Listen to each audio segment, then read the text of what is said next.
நண்பர்களுக்கு வணக்கம்.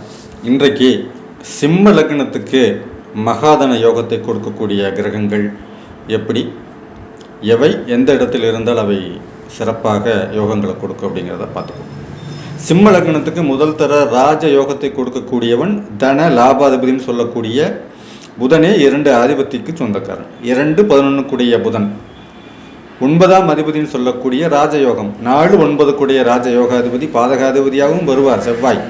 இருந்தாலும் அவர் சுகஸ்தானாதிபதியாகவும் நிலம் வீடு வண்டி வாகனங்களுக்கு சொந்தக்காரனாகவும் இருக்கிற பூமி காரகனாகவும் விளங்குகிற செவ்வாய்.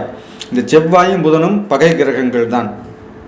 ஆனால் சிம்ம லக்னக்காரர்களுக்கு இந்த செவ்வாயும் புதனும் எங்கே இணைந்திருந்தாலும், 2ஆம் வீட்டிலே புதன் உச்சமாகி அங்கே செவ்வாய் இணைந்திருந்தாலும், 11ஆம் வீட்டிலே புதன் ஆட்சியாகி செவ்வாய் அங்கே இருந்தாலும், 4ஆம் வீட்டிலே செவ்வாய் இருந்து புதன் அங்கே இணைந்திருந்தாலும், 6ஆம் வீட்டிலே புதன் செவ்வாயோடு அங்கே உச்சமாக இருந்தாலும், 8ஆம் வீட்டிலே புதன் செவ்வாய் குருவோடு இணைந்திருந்தாலும், அதாவது புதன் நீசமாகி அங்கே செவ்வாயோடு இணைந்து குருவுடைய பார்வையோ குருவுடைய இணைவோ இருந்திருந்தால் அவர்களுக்கு மிகப்பெரிய யோகங்களை கொடுப்பார். மேஷத்திலே செவ்வாயோடு புதன் இருப்பதும் மிகப்பெரிய யோகங்களை கொடுக்கும்.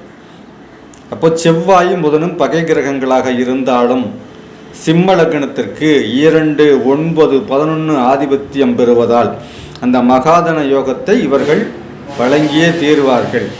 அவர்கள் திசை நடத்த வேண்டும், அவ்வளவுதான். புதன் திசையோ செவ்வாய் திசையோ நடக்கும்போது இந்த கிரகங்களில் ஏதாவது ஒரு கிரகம் ஆட்சியாகவோ உச்சமாகவோ நீச பங்கமாகவோ இருந்தால் அவர்கள் திசை நடத்தும் போது மிகப்பெரிய ஐஸ்வர்யங்களை, மிகப்பெரிய கோடிகளில் புரளக்கூடிய பாக்கியங்களை, யோகங்களை கொடுத்தே தீரும். இந்த சிம்ம லக்னத்திற்கு புதனும் செவ்வாயும் இணைந்திருப்பது மிகப்பெரிய யோகம்.